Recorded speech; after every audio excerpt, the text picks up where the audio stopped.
básicamente esos conceptos que estructuran el Estado colombiano, que el profe Charles ya de una forma muy práctica esbozó. Pero luego nos vamos a detener en los alcaldes, en los concejales, en los diputados, para al final permitirme, y si ustedes bien lo tienen, hacer un par de reflexiones para cerrar. Entonces, lo primero es que recordemos, el profe Charles citaba el artículo 2 y el artículo 3 constitucional. Yo confío uno en que el interés los lleve también a poder tomar notica de lo que aquí se dice y sobre todo a verificar lo que se les dice, no comerse el cuento entero sin contrarrestar o contrastar lo que aquí se dice. Lo primero es que ese artículo 2 y 3 constitucional que desarrollan unos macroprincipios importantes para la estructura del Estado tiene que ser leído en complementación, muchachos, con ese artículo 1 constitucional. No sé si alguien lo va a ir abriendo por allá para que vaya mirando de lo que estamos hablando. Y es que el artículo 1 constitucional van a encontrar ustedes que básicamente es la estructura básica del Estado colombiano. Ese artículo 1 empieza mencionando entonces lo que es Colombia. Y entonces empieza el artículo 1 constitucional a relatar que Colombia es un Estado social de derecho, organizado en forma de república unitaria, descentralizado con autonomía de sus entidades territoriales, pluralista, participativo, etcétera. Un montón de elementos muy importantes. Y entonces cuando uno se asienta en ese artículo 1 constitucional, entonces lo primero que uno tendría que entender es en qué tipo de Estado es que estamos parados. ¿Qué significa cuando el artículo 1 dice que Colombia entonces es un Estado social de derecho? ¿Qué significa eso? Que Colombia sea un Estado social de derecho. Entonces ya se nos ha enseñado de sobra que eso implica o que tiene unas implicaciones bien importantes para los efectos ciudadanos, pero también para los efectos políticos. Y que el hecho de que Colombia sea un Estado social de derecho básicamente implica cuatro grandes cosas. Primero, que el ser humano es el epicentro del derecho. Es decir, que primero es el ser humano que la norma misma, que toda norma que se produzca va o tiene que ir encaminada a garantizar esas libertades mínimas del ser humano.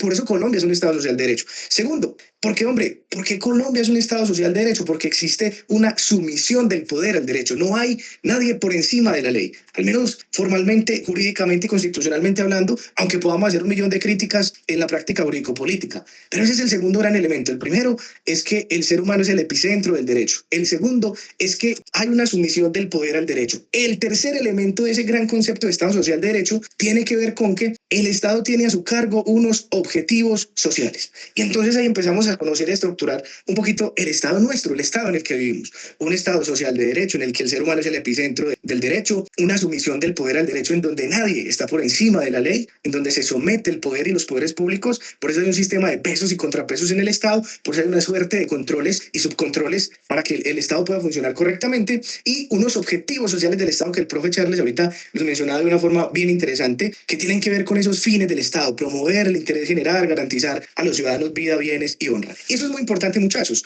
porque es que fíjense cómo el artículo 1 constitucional, cuando diseña en la estructura, la arquitectura del Estado colombiano, se lo piensa a partir de sus fines, pero se lo piensa también a partir de sus funciones. Y aquí es donde voy a dar como la entrada a lo que básicamente quiero contarles en este ratico. Y es que fíjense que otra de las características, si alguien fue juicioso y fue al artículo 1, que se podían encontrar allí, es que Colombia es un Estado descentralizado que reconoce autonomía de sus entidades territoriales. Pero antes de eso ya había dicho ese artículo 1 que es un Estado organizado en forma de república unitaria. Entonces, dos ideas análogas importantes de entender. Lo primero es el concepto de Estado republicano o de república unitaria. ¿Por qué Colombia es una república unitaria o un Estado unitario? Porque las principales decisiones político-administrativas, muchachos, emanan de un solo poder. En este caso, ese solo poder tiene que ver con la figura presidencial: jefe de Estado, jefe de gobierno, suprema autoridad administrativa. Gústenos o no, esté quien esté en el cargo. Pero Colombia es un Estado unitario por ello. Pero no porque sea un Estado unitario y porque se centralicen entonces esas principales decisiones político-administrativas en un solo poder, que es el poder ejecutivo básicamente, no por eso quiere decir que sea un Estado autoritario o un Estado carente del ejercicio del poder a través de otras figuras, porque aunque lo establece como un Estado unitario, luego vieron ustedes que ese artículo 1 dice también que aunque es un Estado unitario, también es un Estado descentralizado que le reconoce autonomía a sus entidades territoriales. Y empecemos por ahí. Entonces, ¿desde dónde se empieza a hablar y a pensar acerca de la división de esas atribuciones, funciones y competencias en el régimen municipal o distrital, departamental, o en los regímenes aquellos especiales que encontraremos ahorita cuando hablemos, por ejemplo, de quiénes son entidades territoriales? Es una lucha política, jurídica, inclusive social, de esquema de Estado, que implica reconocer entonces que el Estado no puede, aunque la centralización en Colombia es fuerte a modo de crítica, pero en el ejercicio de las funciones se garantiza esa descentralización, que el Estado no lo puede todo. Y que como el Estado-nación, el Estado central, el Estado grande, ese gran leviatán, ese monstruo que hemos conocido, esa máquina, ese aparato de control,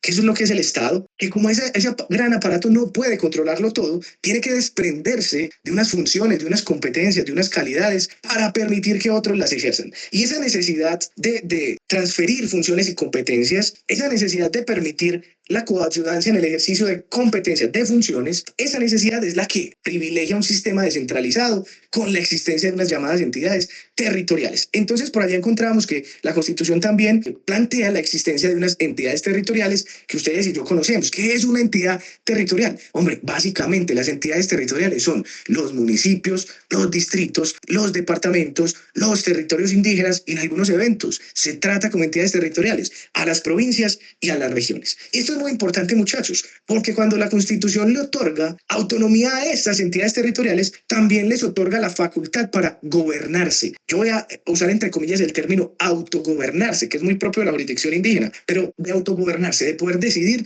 sus destinos. Y esto solamente lo logra la Constitución, el sistema jurídico, a través del establecimiento de unas figuras propias de representación jurídica y administrativa y de unas corporaciones públicas territoriales como contrapeso a esa figura de representación político-administrativa que es el alcalde. Entonces, en ese orden de ideas, el sistema o la gestión pública territorial se entiende no solamente a partir del ejercicio de las funciones de alcaldes y gobernadores, sino también a partir del ejercicio de las facultades propias de los consejos municipales y distritales y de las asambleas departamentales. Alguien en el chat leía yo muy atentamente el chat y hasta me estuve riendo, les cuento que me estuve riendo. Por ahí dijo uno que es que yo era el Lucas, el de las Lucas. No, viejo, estamos pero pelados, pero contentos compartiendo con ustedes. Entonces leía yo algunos comentarios y alguien preguntaba, profe, ¿y los ediles? Me interesa mucho porque quiero llevar a cabo un proceso de aspiración a la JAL. Listo, digamos que los ediles han sido considerados ya como servidores públicos, por supuesto que sí, pero no alcanzan a tratarse como una corporación político-administrativa propiamente dicha como un consejo,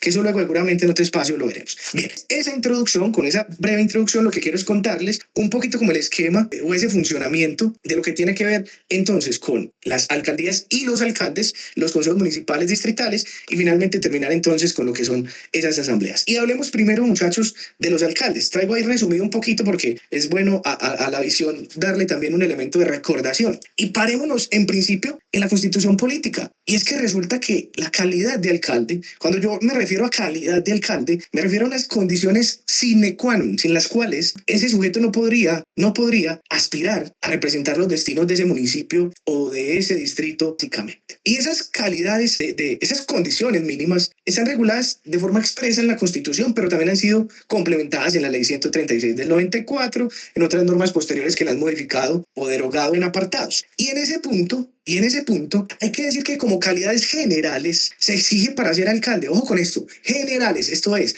para la generalidad de los municipios, generalidad, se exige la calidad de ciudadano colombiano en ejercicio. Ustedes saben muy bien quién es un colombiano en ejercicio. Aquella persona que no ha sido inhabilitada para el ejercicio de sus derechos políticos, y es importante considerarlo ahí. Entonces, primer requisito, ser ciudadano colombiano en ejercicio. Pero luego, fíjense cómo es que la Constitución crea entonces también, muchachos, un elemento subjetivo territorial, quiero llamarlo así. Y ese elemento subjetivo territorial tiene que ver con que se le exige a ese quien quiere llegar a ser alcalde la obligación de haber nacido o haber sido residente de ese municipio al que va a aspirar por lo menos durante un año anterior a la fecha de la inscripción. Hombre, pero entendió también el legislador que había que intentar una flexibilización del requisito de cara a ese ejercicio de los derechos políticos y la participación política que se convierte finalmente en un derecho fundamental. Y entonces las calidades generales para ser alcalde, además de ser ciudadano colombiano en ejercicio, ustedes van a encontrar ahí que la puede acreditar de dos formas: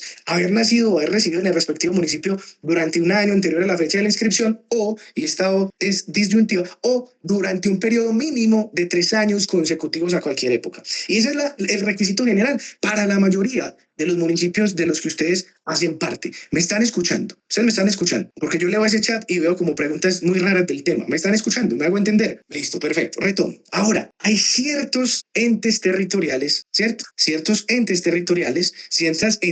territoriales, pelados, que tienen unas calidades especiales y por lo tanto la norma se piensa para ellos unos requisitos adicionales. Y es, por ejemplo, lo que sucede con el caso, muchachos, de la Alcaldía Mayor de Bogotá como distrito capital, pero también lo que pasa y se presenta, por ejemplo, en Tumaco, específicamente en Nariño, con lo que pasa con Barranquilla, con Cartagena, donde han sido adicionados unos leves requisitos para esa aspiración a la calidad de alcalde. Y ni dejar de mencionar lo que sucede con la alcaldía de Providencia y Santa Catalina, porque ojo pelados, ojo, Providencia y Santa Catalina son un municipio, San Andrés Islas es el departamento. Ojalá hubiese alguien por ahí que pudiera ver. Se acordaron de nosotros. El departamento, la entidad territorial denominada departamento, se llama San Andrés Islas. Y el municipio es Providencia y Santa Catalina. Entonces, en Providencia habrá un alcalde y en el departamento de San Andrés habrá un gobernador.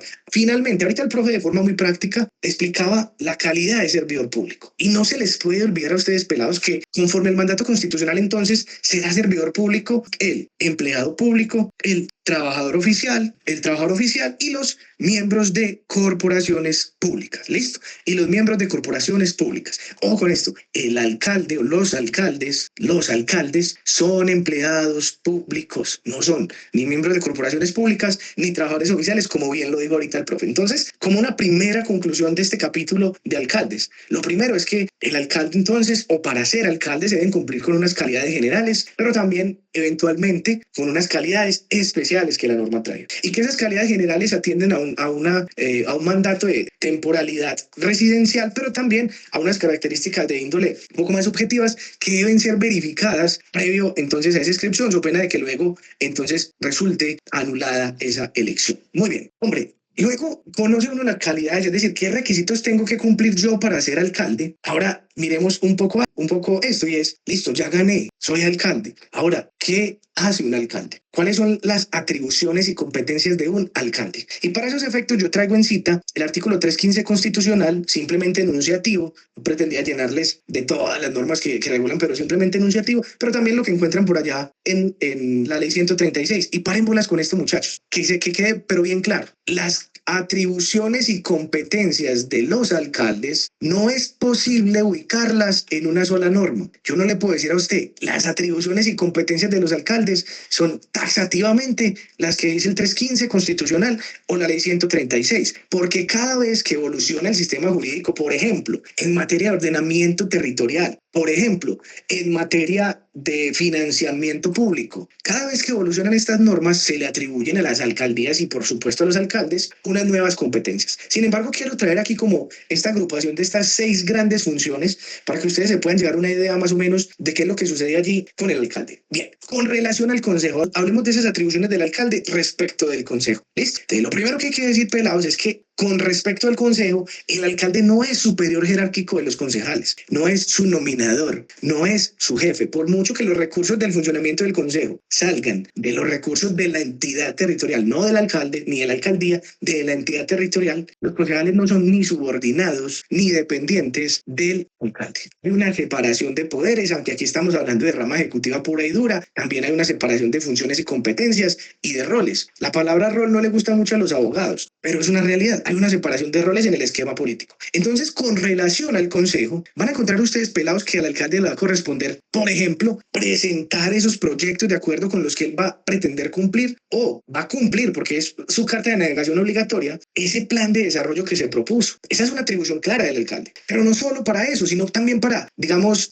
poner en consideración asuntos que le son a su competencia. La dirección de las políticas públicas, los programas y proyectos sociales, etcétera, etcétera, etcétera. En ese sentido, le corresponde con respecto al consejo hacia alcalde, entonces no solo presentar esos proyectos, sino fíjense en algo. Cuando el consejo municipal aprueba un acuerdo, que ahorita muy bien lo decía por allá un compañero, le decía al profe Charles, los consejos que producen acuerdos, las asambleas, ordenanzas, perfecto. Cuando el consejo discute y aprueba un acuerdo municipal, le confiere facultades al alcalde para reglamentarlo. Y normalmente también le confiere ese consejo al alcalde unas facultades pro tempore, o sea, temporales, para reglamentar o regular ciertos asuntos determinados. Entonces, con relación al consejo, la gran función se va a limitar, no, se va a resumir en la posibilidad de presentar y de reglamentar esos acuerdos municipales y distritales. Ahorita abrimos un espacio, si quieren, de preguntas, porque ya me perdió el chat, entonces no lo estoy leyendo. Muy bien, hablemos de el alcalde o las atribuciones. Yo lo voy ayudando con el chat, profe, no se preocupe. Eso, hablemos, pelado, de esas atribuciones del alcalde, pero con respecto al orden público. Esto es algo muy trillado que la gente no comprende. Escuchen bien, el alcalde con respecto al orden público del municipio y del distrito, es la primera autoridad de policía. ¿Cómo así, profe? Entonces el alcalde es el comandante del comandante, que es lo que comúnmente le dicen a uno. O entonces, profe, el alcalde es el jefe de todos los uniformados de policía. Es la primera autoridad de policía, escuchen bien, sin que eso implique que el alcalde pueda, como se ha intentado en muchos municipios y distritos, que el alcalde pueda abrogarse competencias que son exclusivas del presidente. Es que el comandante en jefe de la fuerza pública en su conjunto es única y exclusivamente él presidente. Entonces, ¿qué significa que ese alcalde entonces sea la primera autoridad de policía del municipio del distrito? Claro, puede impartir órdenes en materia de seguridad, adoptar un plan integral de seguridad como bien lo hacen, puede dirigir la acción policiva, donde hay un operativo, cómo se hace. Por supuesto que sí, inclusive el comandante respectivo debe atender la instrucción del alcalde, no como subordinado, pero sí como primera autoridad de policía del municipio. Eso es muy importante, además porque verán ustedes por allá,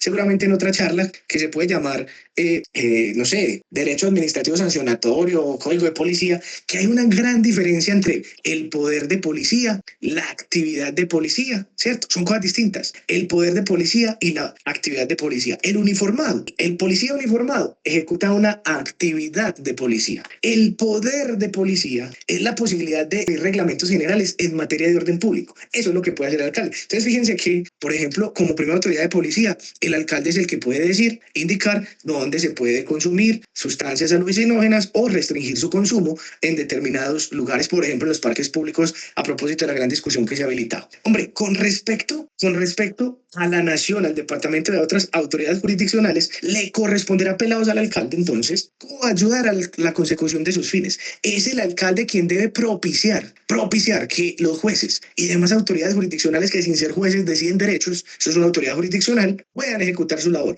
Por eso, por ahí hubo un alcalde, no voy a decir quién, por ahí hubo un alcalde que salió a confrontar a la judicatura, que porque a su juicio la judicatura estaba soltando a todos los ladrones que él cogía. Venga, alcalde, un momentico, señor, es que hay un debido proceso, hay unas garantías mínimas fundamentales, hay unos errores importantísimos en la operatividad policial que no se pueden pasar de largo en el esquema, por ejemplo, de un juez de control de garantías. Eso es muy importante. Ahora, el alcalde, con respecto, muchachos, entonces, con relación al consejo, acuerdos municipales. Con relación al orden público, es la primera autoridad de policía. Con relación a la nación de las autoridades, ahí está claro. Bien, con relación a la administración municipal, muchachos, con relación a la administración municipal. Hombre, el alcalde es el director de la acción administrativa. Alguien por ahí estaba preguntando, profe, las delegaciones del alcalde, algo así leí súper rápido, pero me perdió. Entonces, con relación a la administración municipal, pelados, el alcalde es el director de la orquesta. Entonces, tiene la facultad de nominación, pero también de remoción de sus servidores, secretarios, directores, etcétera, etcétera, etcétera. Pero también es por excelencia ese ordenador del gasto. Es decir, la posibilidad de mover, de ejecutar, de transferir, de trasladar, de comprometer el presupuesto público de la entidad territorial llamada municipio es una competencia del alcalde. Es una competencia del alcalde. Profe, pero es que en la práctica eso lo delegan. Entonces hay un articulito por allá que dice, que se exime al delegante de la responsabilidad. Pues yo que te dijera, y no, sí y no. Una cosa es la ejecución indebida de la actividad delegada, otra cosa es faltar al deber de vigilancia y cuidado frente a las actividades o acciones delegadas. Y eso es una cosa importante ahí. Entonces, con relación a la administración municipal, el alcalde es el director de la acción administrativa, pone y quita secretarios, pone y quita directores, pone y quita subsecretarios. Eso es lo que está escribiendo el profe Charles por allá en el chat. Y además de eso es el ordenador del gasto, quien por excelencia tiene la facultad de mover, ejecutar, trasladar, comprometer esos recursos del Estado. Hombre, con relación a la ciudadanía, miren qué importante, literalmente está en el 315 constitucional y en la ley 136. La primera obligación que tiene el alcalde con respecto a la ciudadanía es la de rendir cuentas. Es una obligación, no es si quiere. Por los comisarios, dijo alguien en el chat, pues los comisarios son, por regla general, deberían ser empleos de carrera administrativa. No es que los nombre el alcalde. Se ganan un concurso, a partir del concurso adquieren derechos de carrera y se posesionan ante el alcalde con un nombramiento, es verdad. Pero deberían ser de carrera administrativa. ¿Listo? Porque y además son nominados directamente por los respectivos municipios. Muy bien. Entonces, con relación a la ciudadanía, esa participación ciudadana, esa rendición de cuentas es la obligación del alcalde. Y finalmente, una particularidad que me pareció chévere y por eso la traje dentro de este gran resumen es que el alcalde también tiene unas responsabilidades de cara a esa prosperidad integral de la región. Planes, políticas y proyectos, financiación, crecimiento económico, políticas públicas en esa materia tienen que ser de impulso del alcalde municipal municipal o distrital. Estas son las grandes, o a grosso modo, la generalidad de esas funciones y atribuciones del alcalde. Profe, ¿quién controla al alcalde? ¿Quién controla al alcalde? ¿Quién le hace control a ese alcalde? Depende de qué control me hables. Depende de qué control me hables. Si usted me está hablando del control fiscal, que es aquel que se le hace al alcalde por cómo ejecuta sus recursos, ese control es propio de la Contraloría. ¿Sí o no? Eso está claro. Si usted me está hablando del control disciplinario, que es mediante el cual se verifica que él no se haya faltado o no se haya afectado ese deber funcional que tienen todos los servidores públicos, como el alcalde, no es el personero. Ahí es la Procuraduría. Inclusive ya en la nueva estructura serían las Procuradurías regionales. Ojo con eso. Si usted me está hablando es de control político, ¿cómo obligo al alcalde, profe, a que cumpla? Ese control político es una característica propia de los consejos municipales y distritales. Ahorita lo vamos a ver. ¿Cierto? Y ahorita lo vamos a ver. Es una característica propia de los consejos municipales y distritales. Y esa es la importancia de ese artículo 1, de esa estructura del Estado, de ese sistema de controles de pesos y contrapesos, de la posibilidad de que toda autoridad tenga también una institución que la regule y la controle, por lo menos en lo que tiene que ver. Y eso es lo que tiene que ver entonces, muchachos, con el alcalde. Entonces, y el alcalde, recuerden que es un empleado público de elección popular, no es miembro de corporación pública y tampoco es un trabajador oficial. Muy